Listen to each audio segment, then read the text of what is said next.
Another week of Behind the Brush as we paint on the Southwest Florida art scene. Your host, Rick Vasky and Cesar Aguilera. Cesar, how are we, brother? Another day in paradise. Man, we're diving in finally to season down here. A great summer, though. We had so many great guests over the summer.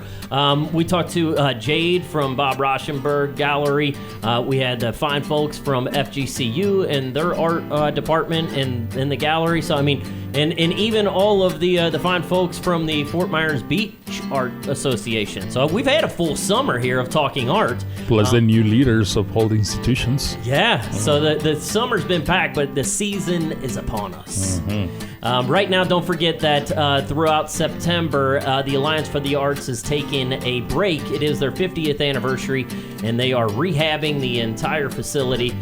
So excited for, they're going to be kicking it off the first week of October. But down at the Sidney Berne Davis Art Center in downtown Fort Myers, it gets dark. It gets really dark. So, I know it's your favorite show, man. It's so cool how many people come together on this. It is dark art, and tell me the history behind where this whole thing started. Well, the show it started with ZombieCon. It started like a little side exhibition on Space 39, and then keep evolving until we started hosting it. It had to have been at least 15 years ago, because that was when I worked at 99X. Because we were the sponsor of ZombieCon the very first year. Janet, I forget what her last name was. Janet Planet, yeah. So Janet Planet. They started hosting it. Then it was Terry.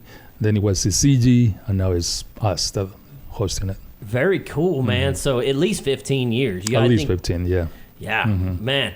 And it keeps getting bigger and better. It all started up on the second floor. Now you're moving it with the second floor and the main gallery. So what I've been doing is I host a solo show from an artist that has excelled the previous years in the dark art shows, and he or she gets a solo exhibition in the Capitol Gallery while we do the group exhibition on the first floor. So this year we got around 260 submissions. Wow. 260 submissions. Yeah. How do you go through all those? I mean, do they submit them online? Or everything is through our webpage, and the images and the information. So you have to go through every single one, reading the explanation for some of them, and then decide which ones make it, because there's not enough room for all of them. So I think the ones that made the final cut are around 140 pieces. Wow. Yeah. That's a lot to hang. It's a lot. Yeah, but it's probably one of my favorite shows to hang. And then upstairs on the second floor, guys driving all the way down here from Georgia. Yeah. Caleb Morgan. Yeah, he's a famous tattoo artist over there. So his wife, I hosted the exhibition for her like 3 years ago. And then when they were here, I saw his art, and we talked about doing an exhibition, but it took 3 years in the making. And it's a little apocalyptic. It's dark surrealism, I will call it. It goes with the theme. It goes with the theme. So it all kicks off Friday, October 3rd, and you want to get down there. Of course, it's going to be art walk. There's going to be all kind of fun things going on all throughout the streets of downtown Fort Myers. But you are going to make this kickoff for dark art pretty special. Yeah, it's the first year that we're going to have prizes, first, second, and third prize. Wow. So the first prize is going to get a solo show in the Capitol Gallery. So that's phenomenal. Something new. That's huge. And first and second prize, we're actually going to make them come here and tell us about their art. Very cool. They're going to be on a show. Yeah. That's cool, man. This is why we do this, is to promote the local artists and give them a platform to talk about their art and everything that's going on around town with it. Lots of great things, though. That show's going to run all the way through, I'm guessing, past Halloween? No, it only goes to October 18. Oh, wow. Because we have the Wicked Walk, the students. That's right. Yeah. That's always a lot of fun. So that's October 18th, the Wicked Walk. It starts later in the week. I think it's like Wednesday 23rd or something like that. I don't know the exact dates. But the Dark Art goes until the 18th, and then the week after is Wicked Walk. And if you're looking for something to do on October 18th, head over to the Alliance for the Arts, too. That's when they're doing the Rocky Horror Picture Show. They do it out on the back lawn. A lot of fun. They got the big projection screen. It's all the actors get up there on stage. A lot of fun. The Rocky Horror Picture. I think this is the 4th year that they've done it there at the Alliance for the Arts. That's on October 18th. A lot of fun things going on. And, you just got to stay in tune. Because there's so much to talk about. But let's dive into our guest this week. And it's one of your coworkers, which I think is great. It is, and I'm just going to go by what everybody calls you, and then you tell me what your full name is, because I'll probably butcher it. As usual. Izzy's good, yeah. Oh yeah, my full name is Israel Alpizar, but I usually go by Izzy or AI, whatever. AI, I like Izzy. that. Well, my Instagram name, tag name. But yeah, Izzy's good. Okay, Izzy. So Izzy, you do a lot of the graphic design down at the Sidney Berne Davis Art Center just to help everything out that's going on with all the things that we're talking about, but there's so much more to Izzy. Oh yeah, definitely. I mean, I do the graphic design, do some video editing, some motion graphics and all that, and build any kind of branding that is needed for whatever, all the many events that we have at Sidney and Berne. Basically get to, create all that stuff. Yeah, man. Mm-hmm. Such a creative mind. And now you do what I think is probably one of the coolest things, because I've seen some of these shows and the projection mapping and that. I mean, how did you get into that? Where did that all start? Oh, yeah. Projection mapping is something that, I kind of knew about in the back of my head, but never dug into it until, I think, 2020. We had a dream party up on the rooftop, and I wanted to excel my next level to my artwork. So I'm like, well, I've had this training in projectors before when I used to work for Maxim Bud Light magazine, the Maxim magazine Bud Light parties. Oh yeah. Up at, when I graduated college, and they basically toured us around the country, and we would just set up projectors, photo booths, all these, and just these crazy parties. And I basically got to one of the guys is like, hey, do you know anything about projectors? I'm like, I know how to turn it on.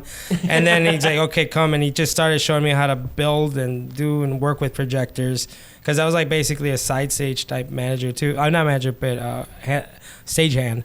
And basically I ended up just learning that technology.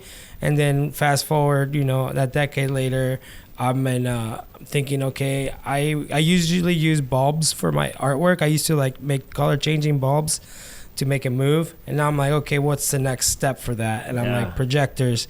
And then I found this projection mapping software and all this stuff, this very basic stuff. And I saved up some money and got myself all the necessary tools. And I threw my first kind of projection show up at the Dream Rooftop parties. 4 years ago. Very good. And ever since, I just kind of been growing on it, learning how to do this and that. And every show I learned something new, how to build this, how to make that easier, Then I started getting hired for parties, started getting hired for festivals. And then, people really are into it. So now I'm starting to learn how to do more interactive projection mapping. So it's actually working with the people that are in it. So. Man, so, my mind just goes, there's got to be some challenges. First of all, by the shadowing of everything as people are trying to walk around and everything. Yeah. That's got to be something that goes into it. And then my other question would be taking just so many people, Cesar and I were joking about people send you hey, could you put this up on a big poster? And they send you a 72 DPI thumbnail. No, I can't. So, projecting an image, that's a craft, right? Mm-hmm. And what are some of the challenges that come with this whole thing that you had to spend a lot of time to get around? Yeah, I mean, I've learned how to simplify it. At first, I made this insane, crazy rig that would just take me forever to carry and build. And then basically little by little I started cutting the fat, and then I trimmed it. Now it's to a very simple, very basic science where I find the right angle, and then people don't hit the shadows, and sometimes they do, but even then, like when people hit, like they still look at it, and they look at the canvas, and they look around behind it, like, hey, is this a TV? Yeah. What's going on? They're moving their hands, trying to see where the projector is, or even if they don't even know that there's a projector going on. It's just like, basically, you gotta really find the right angle. So it's really high up and very down, and not a lot of projector stands do what you want it to do. So I basically rigged my own, like out of like a boat seat and like some TV clamp things, and I don't know. Yeah, like it's so yeah. Making your own rigs is the best part. Is like figuring out how to create your own tools to make it easier and simple. And make it so cool, man. It's so cool because it is. It's such a unique craft. Mm-hmm. You know, I don't know of too many people that take the time to understand it, because it is. You got to dive down that rabbit hole. Yeah. But when it's done and it's done right, wow. I mean, it's mesmerizing. Yeah, I got a couple of homies that I've met throughout actually this last couple months. I finally like got to meet other people that do this, because there's not many of us out there, and like. One time there was this guy came in and asked about the projection mapping at the art center, and one of our colleagues is like, Israel, someone's trying to get your job. And I'm like, no, give me his number. I need to know this guy, because like really when we get to know, you know, quote unquote competitors, is really you're getting to know how you're going to help each other out. Yeah, you're brainstorming too. Yep, like, what did you learn? What works for you? Yep, exactly. Yeah. So that's like, I've been in the last like half a year, I've met a couple dudes, and we help each other out. Like when I can't make an event, I send them over to them, or when they can't make an event, they send me over. So it's like there's no there's obviously competition, but you know, it's more about collaboration, exactly, and creating an actual network. Yep, exactly. And it's been helping us, all of us, like hey, did you try this out? Did you check this software out? Hey, you know, so we're all like kind of, hey, I need a projector for this wall, you know, and then they got one or I got one. So it's like, it's always good to like have that colleagues and like get to learn. And then, you know, it's a healthy competition when you are teaching each other how to grow. That is amazing. Now, now let's go more on to your actual art side, because, you know, you wrote in about the surrealism and the psychedelia and the art nouveau. So where does this all blend, and where's your passion? Oh yeah, I mean, I've had this kind of passion since I was 7 years old, when I first saw my first Salvador Dali print on my aunt's wall, and I just was mesmerized for like a whole, like it was at a party, and I was just the kid standing there looking like a weirdo staring at this poster for 3 hours, and that changed my life in terms of like understanding, you know, the inner concepts of like vision, what do you call it, like magic eye tricks, you know, like finding different things when you look at it twice. So, and I mean, I've always kind of drawn just very weird things. I've always really dug into my own dreams myself, like read a lot about like that kind of like surreal and psychology, like how it's all blended, and like in every, you know, from my psychedelic trips, like going through that exploration, it's also bringing in back like what I experienced from that. But now it's like, now I'm sober, and I'm like, and like basically it's so much easier to accumulate the weirdness that comes out of my mind, and I just like express it. It's like it's always been innate to me, and it's been like fun. Like if there's something that I enjoy and love to do, is coming up with weird shit. So like, am I supposed to swear in here? No. No, this isn't live radio. Okay, yeah. This is podcast. We can say whatever the fuck we want. Sounds good. But yeah, so it's like understanding like deeper symbols too. So I've always gotten into like esoteric symbolisms, and like reading about ancient civilizations, and just kind of really exploring the etymology about everything kind of really drives my understanding on symbols, of especially for dreaming, or especially when it's like the subconscious creating and coming out of like it's, you know, emanating out of us, and that's like my love and my interest. Yeah. So, you know. Do you ever find that people reach out to you even to help understand even like their perception of a dream, and then it actually turns into your art? Actually, I do dream interpretations now. Like as of like the last like 3 months, I started offering dream interpretation sessions. So like I basically sit one-on-one with you for like 40 minutes, and you basically, if you have that one dream that you've always wondered about since you were a kid, or some dream that you like, it's been reoccurring dream, or a dream that you just had and you're like, what the fuck was that? Like, I basically have a one-on-one with you, and then like I sketch out, I'm drawing while you're telling me what the dream is, and then afterwards I kind of give you a very like loose interpretation. I'm not a medical doctor, Right. or I'm not a psychologist. It's just your understanding just of the outside. It's just a perspective from an artist to you understanding what your dreams are. And every single session that I've had has been like, they're like, sometimes they're on tears coming from like understanding, like me pointing things out that like they never thought about. And it's like certain symbols and certain things, the color of what you're wearing, to whether if it's daylight or nighttime, or is it, you know, this and that. And then basically we dissect it, and then it really at the end of the session, I kind of give like a small like suggestion of like, maybe this is what you should do. Maybe this is not, you know. And maybe like call your mom, you know, that's probably at the end of the day.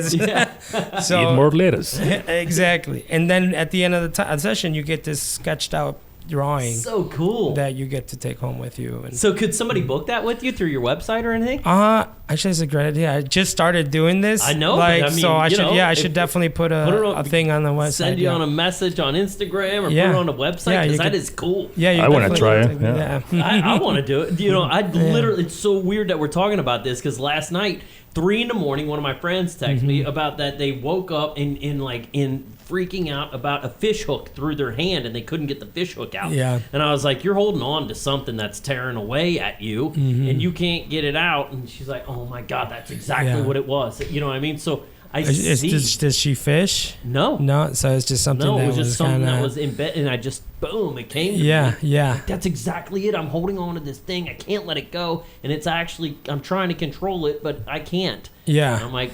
But then you also got to ask that person, like, okay, is there someone that's near to her that fishes?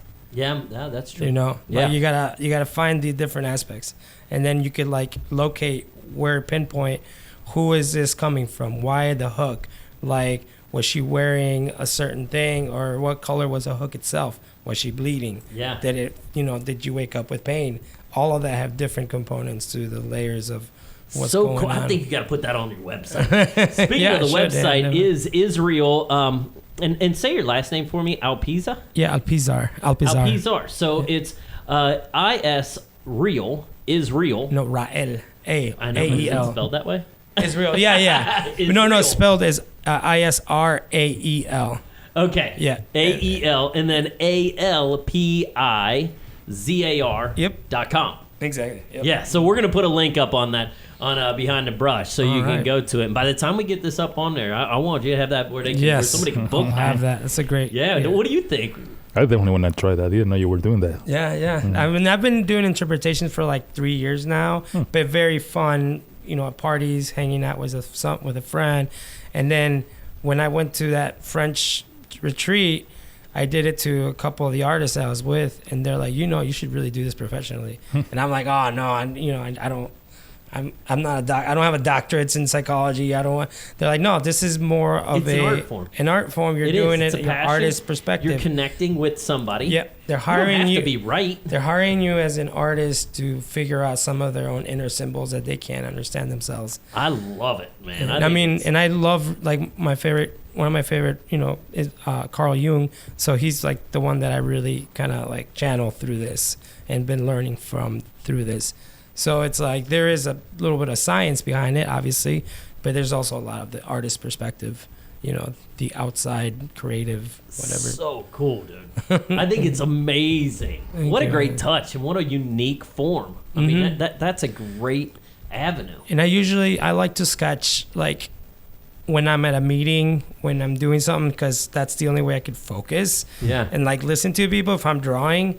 So to me, like drawing while they're and I'm drawing what you're telling me really helps out how to flow and channel. So my artwork is like I started out by drawing with pen and paper, and that's how you get your sketch. I love it, man. All that. I think it's brilliant. Now let's touch on that a little bit because you do have a show and an exhibit coming up in January with some of the people that you went on. Tell me about this. You went to France? Yeah, I got accepted to a chateau residency in the middle of France last year.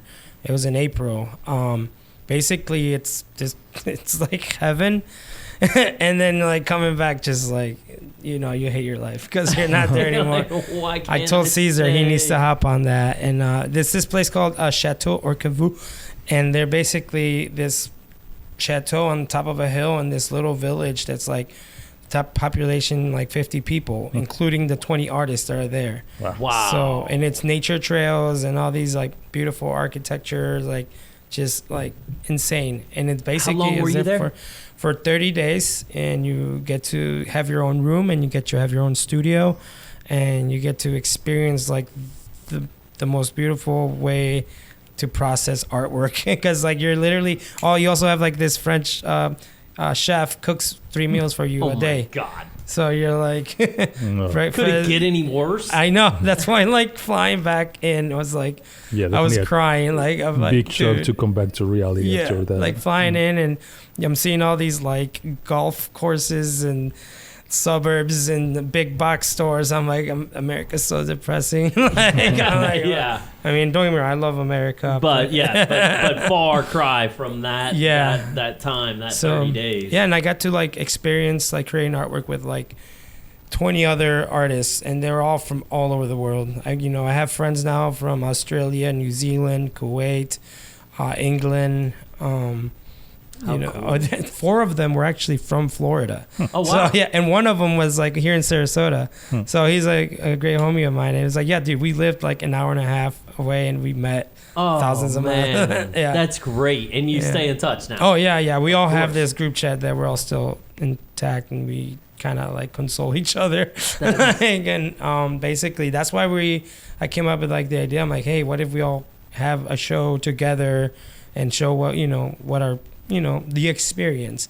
Like we'll have some artwork of ours, but we also gonna have like a kind of like a documentary mini-esque thing where we just kind of show our footage and the experience of being there and going to this chateau. So cool. Yeah. And that's gonna be coming up in January. January, yeah. The group exhibition is called Le Chateau. Thanks to Caesar's mastermind. I love it. So it's gonna be, I think we got signed up at least 15 artists, and it wasn't just visual artists. There's also poets and filmmakers too. So it's different kinds of mediums for this place. So that's gonna be phenomenal. Yeah, so that's coming up. And now another great thing that you put on is the backlot parties. Oh yeah. So cool, man. How many have you done so far? Oh, I mean, we had 5 last season, plus the Sounds of Summer indoor one, so 6. So this should be our 7th one coming up.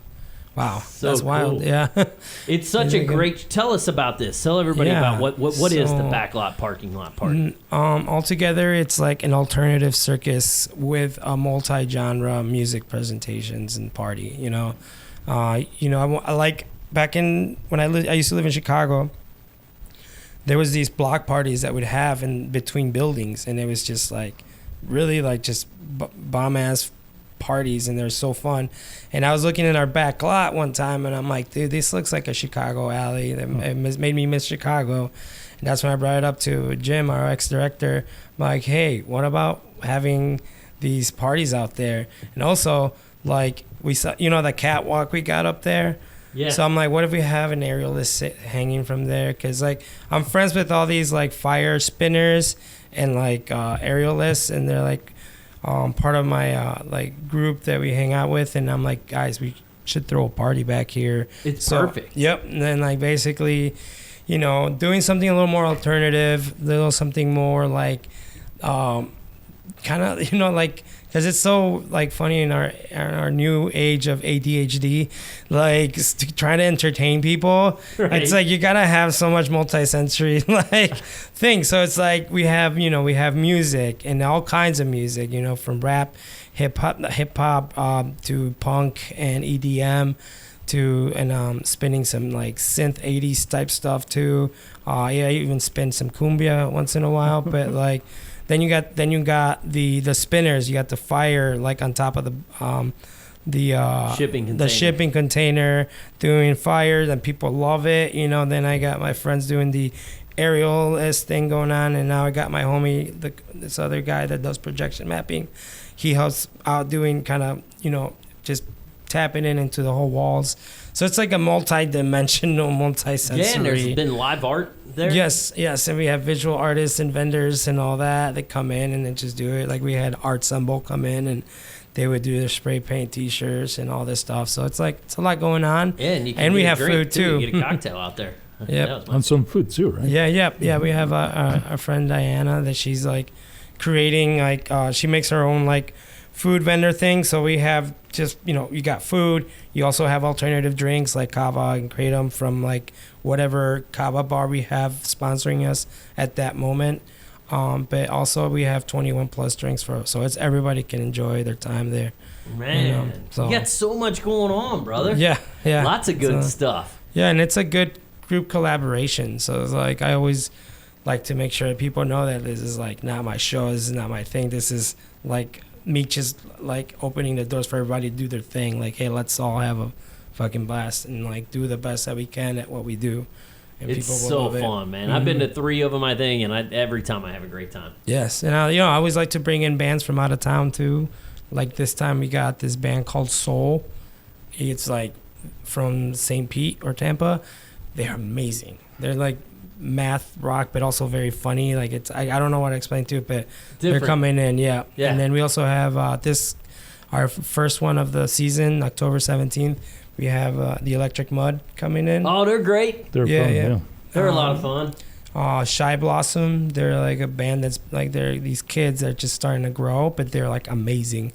I think the oldest one in there is like 19, so it's like these kids are just killing it.